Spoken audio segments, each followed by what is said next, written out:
Blog Talk Radio.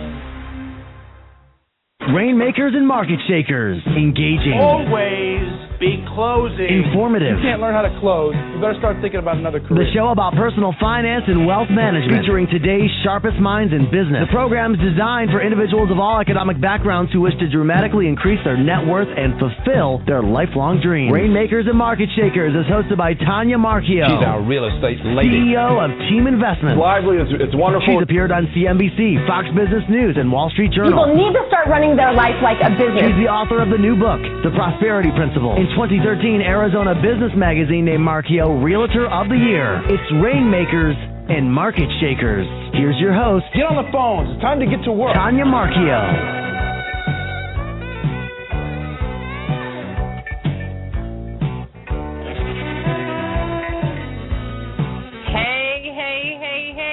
Great week we had this week. Real estate numbers up and down. Who knows what they're going to be next week, but I'm going to predict them or next month. And I am so excited today. I have an absolutely amazing guest, Gerald Celente. He is one of the best. I can't wait to hear everything that he has to say. He's the publisher of the TrendsJournal. He's a business consultant and an author who makes predictions about global financial markets and other events of historical importance.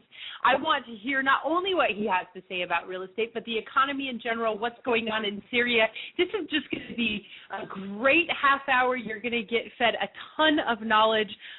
Real estate was just crazy and interesting this week. The numbers that came out this week, we had existing home sales last week at their highest that they've been since 2009. And then in that very same week, new home sales were down 13.4%. But if you've listened to any of my other commentaries throughout the week, I don't attribute that to the interest rates rising. I really attribute that more so to the building cycle, and builders have to have raw land, dirt to build on. When they take that raw land through the entitlement process, through the plotting and planning process, it takes time. They were sitting on plots of dirt ready to roll to build out product, and I believe that they are through that product and are now in a buy scenario again. I am saying that from personal experience. You guys know that I am feet on the ground. I am out there selling. So I am not talking like an economist would talk. I am talking from a real estate perspective where I am in the trenches, out there selling to people like Richmond, America, out there selling large parcels of land. So I really attribute the new home sales being down to a lot of other reasons than the interest rate. Case-Shiller numbers were up 2.2% this week. As to be expected, prices are going up. And then pending home sales was a little bit of a disappointment to all of us. Pending home sales were down a little bit. But, pending home sales, that's an indicator of closed sales for August and September. And they're still up 6.7% year over year. Pending sales have seen annual gains for the past 27 months. So I think that this data that we're seeing is showing stabilization. Tomorrow on Varney and Company, I'm going to be talking about, they're asking, is there another bubble?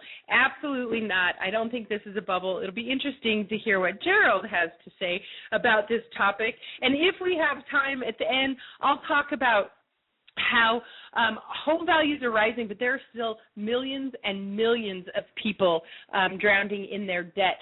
12.2 million people owe more on their homes still today than what their homes are worth. Now that's down from 15.3 million, but it's still an extremely large number, and that's mire that we all have to get through. Although I think a lot of those people are just like me in the sense that I'm not going anywhere. I'm staying in my home for the long haul. So if I'm $50,000, if I'm $100,000 upside down, really doesn't matter because I'm not going anywhere. But we'll get into that at the end of the show if we have time. But right now, I would like to introduce you to the man. He has been on the Glenn Beck Show, NBC Nightly News. He's been with Oprah on Good Morning America, the CBS Morning News. I could go on and on. Gerald, thanks so much for being here today. Oh, it's my pleasure. Thanks for having me, Tanya. You bet. So you have a lot of, they're not just theories. I mean, they've been proven. You've said things and they've come to pass, and a lot of what's going on in today is really actually scary, because even though, you know, for me, I'm making my clients lots of money in real estate, and we're out there making money in real estate, but there's so much more than the underlying, to this underlying picture, and you give that perspective. Tell us a little bit about some of your thoughts, which I know we can't get all of them, and I really want to talk a little bit about Syria and what's going on in the Middle East with you. Well, if you go back to our top trends for 2013, the top one was war. And there's a war going on around the world, whether it's civil war, class warfare, regional war, and we're very concerned about it. So right now we're talking about Syria. Hey, Egypt is off the map. It just disappeared. And it's killed over 1,000 people there in a little over a week. And then, of course, you have Yemen. That's out of the news as well, as is Bahrain. And let's not forget about Libya, that wonderful job they've created over there when they overthrew Gaddafi. And now there's a civil war raging there. And then you have class warfare, and it's real. What's going on in Greece, what's going on in Spain and Portugal, and even in Ireland and in Italy. The gap between the rich and the poor is really widening. And then, you know, you're in the financial business. I mean, you know what's going on in the emerging markets. You know, all of this hot money that the Federal Reserve has been printing since the Panic of '08 began, 5 years ago. That's what juiced the emerging markets. This hot money flew into there. They could borrow dollars really cheaply. And now what's going on? You're watching the rupiah crash. You're watching the same thing with the Brazilian real. One currency after another. Indonesia, Thailand. All of these emerging markets are submerging now because there's a global slowdown. So it's a very perilous situation. And as I see it, and everyone's wondering about tapering, I don't think they're going to be able to taper much, because without this money flowing into the system, this thing just slows down even more. Because, Tanya, when you look at look today, current events form future trends. The great scholar Friedrich von Schiller said many years ago, hundreds of years ago, in today already walks tomorrow. So look what's going on today. All of a sudden you're seeing fast food workers striking. You're looking at the jobs, and again, I'm not making these numbers up. 97% of the jobs that were created in the last year are temporary work. And then you look at the numbers. Yeah, go ahead. No, yeah, absolutely. The numbers are insane. I want to ask you really quickly, because you touched on it first before we go any further. One of the things that I think may possibly happen is, everybody's talking about tapering and how they're going to do it in September. I agree with you. Even the real estate numbers were very interesting this month, because as boots on the ground and someone working in the real estate industry, we don't have enough product to sell right now. And there's plenty of homes out there that need to be sold, but there's not a lot of product on the open market that people are buying. People are literally putting in multiple bids across the country on homes. Yet, pending home sales are down, new home sales are down, and what does that do to the Feds? That tells the Feds, oh, goodness, it's interest rates that is the reason that everybody's not buying anymore, because we've raised them, 3/4 of a point or a whole point, so God forbid, let's continue to print. My question is, do you think that they will, on the front end, pull back and taper a hair, but really behind the scenes keep that money going in this economy? That's a very strong probability. My best guess, and I wouldn't put my reputation on this. I put my reputation on a lot of things. I wouldn't put it on this one. My best guess is that, look what happened with retail sales. They're soft. And as we all know, the holiday season is the one that counts. They're not going to risk killing the holiday season, is my belief.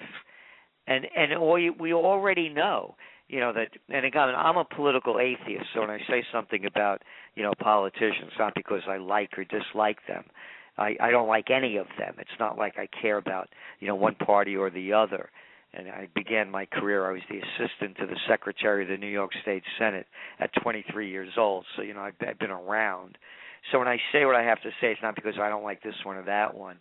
But when you look at the last election, President Obama promised that he would not raise taxes on the middle class, and he did with the payroll taxes. And that's really taken a hit on retail in a lot of ways. So what I'm saying is retail is soft when you saw the numbers coming out of Macy's, out of Target, out of Walmart, even out of Saks. So they're not. I don't think they're going to jeopardize the Christmas market. But going back to, and again, these are all connected, because when we're talking about Syria and talking about what's going on in the world, here's something I really recommend people consider doing. The motto of the TrendsJournal is think for yourself. This is the way we see it. Start tuning into the news around the world. It's very easy to do in this internet age. So whether it's going to FARS, F-A-R-S, the Iranian website, whether it's going to Haaretz, the Israeli, whether Al Jazeera, and by the way, Al Jazeera is owned by Qatar, and Qatar are the ones that are supporting the overthrow and supporting the rebels in Syria. But you get all the information from all the different ones so that you can see where you think it's going to go by getting different stories.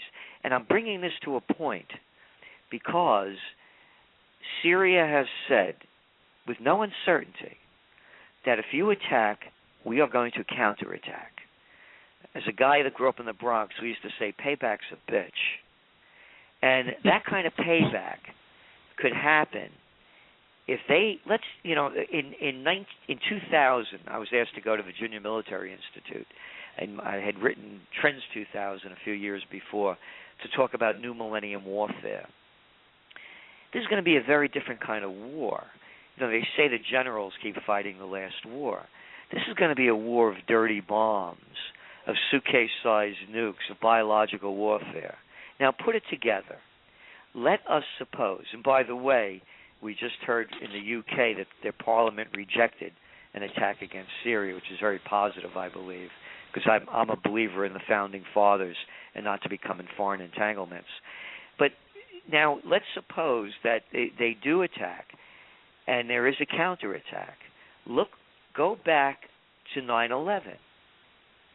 I remember it well, being a New Yorker. I tried to get my money out of certificates of deposit because I didn't know what was going to happen after that. And I have Gerald Celente's GC's 3Gs, guns, gold, and a getaway plan. And I live about an hour and 45 minutes north of Ground Zero. I was ready to head to Canada if the Indian Point nuclear power plant was hit or this thing started spinning out of control. I tried getting my money out of Fleet Bank, which is no longer there. One of the big ones bought them out. I had it in CDs. You couldn't get it out of the bank because CDs they're traded on Wall Street, and Wall Street was closed. Look what happened with the Boston Marathon. They closed down 100 square miles around Boston. This isn't Topeka. This is Boston. And to find a 19-year-old kid, could you imagine if there's a 9/11 type of terror attack at that level? Whether or not you believe 9/11 was an inside joke, whatever that is, doesn't count. What I'm saying is, it's very important to look at all of these other issues surrounding it. Because what also happened after 9/11, and people don't remember this, we were in a very severe recession that was really starting to grab hold. The dot-com panic had happened in March of 2000. And then what they did was they started lowering interest rates to 46-year lows after 9/11, and that juiced the market. So you have all of these mitigating factors. So when you talk about Syria, you're really talking about the global impact of what could happen if the United States decides to attack. Do you think that, do you blame Obama for going off teleprompter and drawing a red line in the sand? And now that we haven't done anything, and I think that there is more to it than just, hey, they said it, they did it, let's go do it, let's go bomb them back. You obviously have to think through things. But do you think that that was the right thing to do? Because I feel like this is the domino effect, right? It's not just war. This is going to affect our economy. And several times you've said that we're headed towards the Greatest Depression. And I have to say that I am not a sky is falling type of believer, but I understand and probably agree with you more than I want to. I just feel like there's always a way to make money and be positive. But do you think that this whole Syria issue could be the domino effect for financial markets? The day that we really realized that Syria used chemical warfare, the markets around the world went crazy. Again, building on the whole issue, you mentioned chemical warfare. How does Agent Orange sound to you? You like that color? How about the wonderful... Horrible, right? Yeah, right. How about the bombs they dropped in Nagasaki and Hiroshima? Now, they were only atom bombs. How about the white phosphorus that the United States spread throughout Iraq? How about what just happened in Egypt? Tanya, if somebody puts a gun to your head or puts poison in your body, you're dead. This, to me, is all a bunch of hypocrisy to give an excuse to continue fighting wars. General Dwight D. Eisenhower, 5-star general, Supreme Commander of the Allied Forces, 2-term president, Republican, warns the American people as he's leaving office.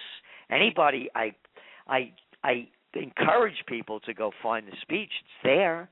And listening to it, you shudder. He warned that the military-industrial complex was robbing us of the genius of the scientists, the sweat of the laborers, and the future of the children. And Obama's drawing a red line in the sand. Go back to our TrendsJournal, Top Trends of 2013. I have Gerald Celente's 4 Rules of Peace. If you call them out, take them out. They just found the bones of King Richard III over in England, right, in the parking lot. He was fighting in the Battle of the Roses. I love the names, right? The battle. When he died, the war ended. You want to start the charge, lead the charge. Obama's going to take him out. Cameron's going to take him out. Go take him out. And keep me out of your psycho trip. But it's easy for them. They send. You don't see any senators' sons. You don't see any. You don't see any congresswomen's daughters. You only see the people that can't afford to live another lifestyle often and have no other opportunity. So this, to me, is the greatest line of hypocrisy and BS I ever heard. Oh, you're using chemical weapons, but you could carpet bomb, napalm, any kind of bomb you want, but don't use a chemical. I mean, what is it? It has to be approved by the FDA? Well, the whole way that the wars are fought anymore are ridiculous. Now we have to warn the enemy that we're coming in before we shoot. The whole thing has just gotten completely out of control. It's immorality. It's enemy. It's immorality. Look, I want to make this really clear, and anybody could do the addition. America hasn't won a war since World War II. They lost Vietnam. 58,000 of our men died. 250,000 committed suicide. Hundreds of thousands out in the streets. They lost Iraq. Pick up the paper today. Again, current events form future trends. 65 people died. Over 3,000 in the last 2 months. It's a civil war. Oh, great job you guys did. Oh, you made up the story about, you're talking about chemical warfare? Does it sound familiar? A little bit of deja vu all over again? Weapons of mass destruction? And then you go to look at the other one, Afghanistan, the longest war in American history. Hey, great job. Oh, the Taliban just ran one of the secure sites, and they just killed several people. And the only people that made money on that is the military-industrial complex, the contractors, and the corrupt government of Afghanistan. Then look at Obama, the Peace Prize winner. Wonderful job you did in Libya. Perfect. Now you have all of the al-Nusra and al-Qaeda sweeping through northern Africa. A total destabilization, and now you draw a red line? What is this, a comic book, a cartoon?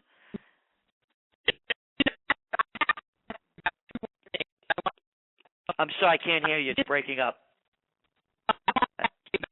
I'm sorry, I can't hear you, Tanya.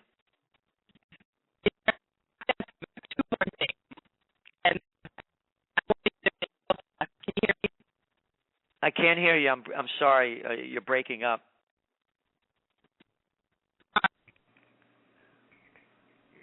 Hi, Gerald. Hello? This is Ryan.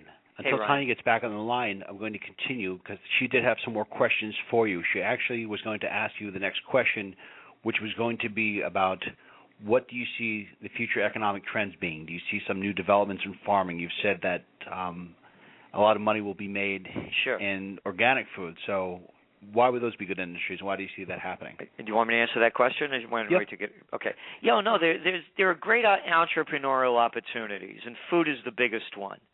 There's a load of fear factors going on with food, whether it's GMOs, and it's not only in the U.S. I mean, if you're living in China, for example, the people with money are buying as much foreign product as they can because they don't trust the safety of their own product. And I'm not making that up when you hear that they're passing off lamb and its rat meat, and when you're seeing tens of thousands of pigs floating down the Yangtze River that are poisoned. So clean food, it's a term, by the way, that I coined in 1993, is going to be a huge, huge market sector. And for those of us old enough to remember before the days of Whole Foods, there were health food stores, but you only could find them on the side streets of rundown cities. So this trend is only in its infancy when you really look at it. And there's going to be more and more demand for organic, clean, buy local is going to be a continuing growing trend. And also this urban farming. We have all these dilapidated cities around the United States because we have wars to fight. We can't fix up the home front. There are other more important things to do. And what they're doing now is there's a lot of revitalization of this urban farming. And when you really think about it, urban farming, it wasn't urban at one time. It was, prairie land or other kind of land, and it's going back to that land. So those are great opportunities, particularly for young people that have college degrees, have good not even college degrees, but I'm just mentioning that because a lot of them can't find good jobs, but it's really just common sense. And to start, going into these areas where there are opportunities to buy land for, basically, pennies on the dollar, and start making something great happen and start rebuilding the neighborhoods, which is, again, another homesteading act of sorts to revitalize these areas. Okay. And one of the things you've actually talked about before, and a lot of your trends journals, is you've said that America and the world needs to have an intellectual revolution. Now, based on a hypothetical situation, what would you envision to be a strong intellectual revolution? Like, how could people see it? What would we expect to happen in this intellectual revolution? An intellectual revolution isn't driven by the personal objective. It's driven by the greater good, and it's not done with violence. It's done with the heart, the mind, and the spirit. So it's an intellectual and spiritual revolution, really. And, I'm a believer, and again, when I say I'm a believer, I preface that by saying think for yourself. You believe whatever you want, but as I see it, I believe that the only way things are going to change is when people change. I'm a single guy. I was married a long time, 23 years. I'm divorced a long time. I have no children, and I'm family. I'm not hanging on to anything. It's only me. And again, speaking only for myself, hell for me would be taking that last breath and knowing that you weren't the person who you said you were or could have been. So when people rise to higher levels within themselves, there's a level of courage and dignity and respect, integrity and passion that really creates a whole different world. And that, to me, is what's missing. I mean, as we're talking today about these issues, I'm a guy that reads, all day long. Why the hell do I know about Ben Affleck playing Batman? I mean, why should I know? Why should I know about Siley Myris, whatever the hell her name? Why do I have to know about this crap? So what I'm saying is it all has to rise to a higher level. The de Medicis in Italy, the rich people at the time during the Renaissance, they're the ones that made it happen.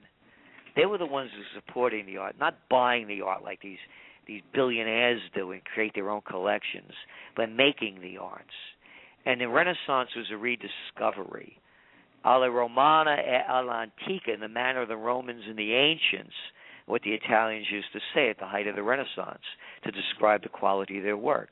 And to me, we need that kind of Renaissance. When you look at Detroit now, and Detroit what it used to be, and you saw the quality that is lost, and now the crap that they build everywhere, it's clear to see with quality comes different levels of living. So when I say intellectual, it's much broader than that, but that's the keynote of it.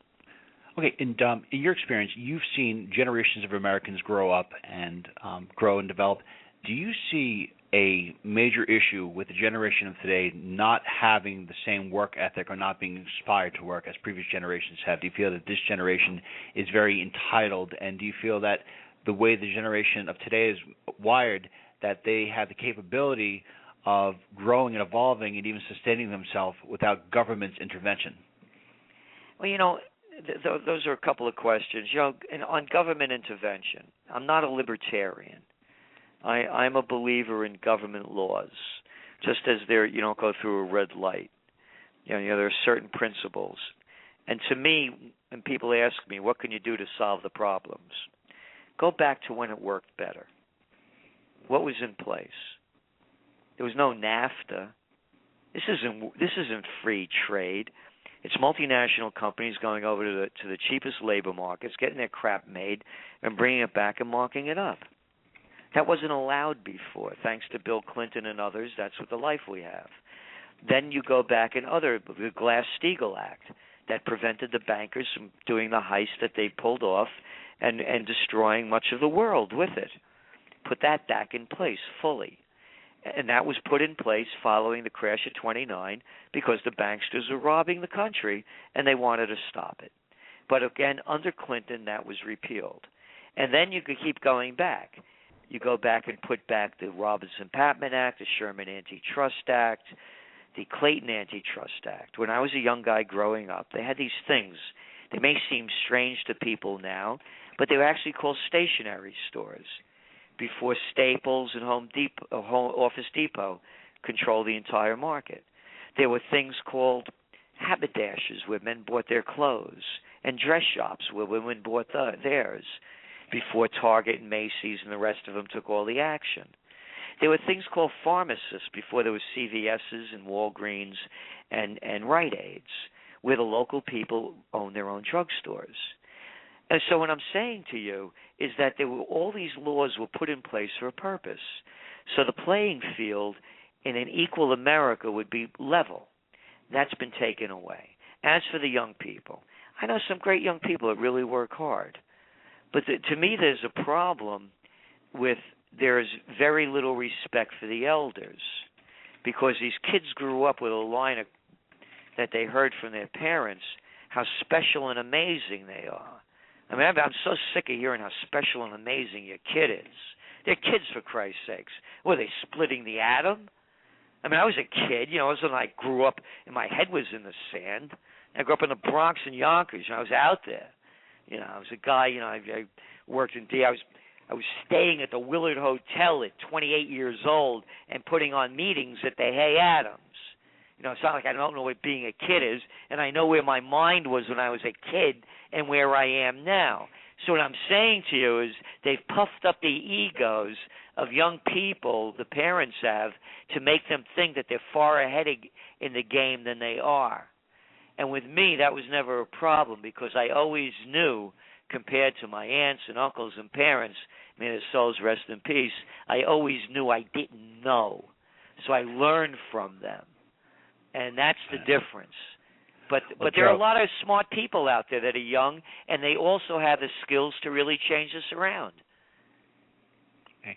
Gerald, we want to thank you so much. How can our listeners learn more about you, and where can they get your Trends Journal? TrendsJournal.com, TrendsJournal.com. And we also know that people are having a difficult time out there. So we have a discount request page. Just let us know, and we'll do anything we can to make the Trends Journal affordable for you. And I can honestly say there's no other magazine like it in the world. It's the only magazine that will show you history before it happens. Gerald, thank you so much. It was a pleasure having you on, and we apologize for the technical issues. Tanya Marchiola, our host, will be back on the air next week, Thursday, 8 p.m. Eastern Time. Thank you. Thank you. Thank you. 8 p.m. Eastern Time. Thank you. Thank you. Thank you. 8 p.m. Eastern Time. Thank you.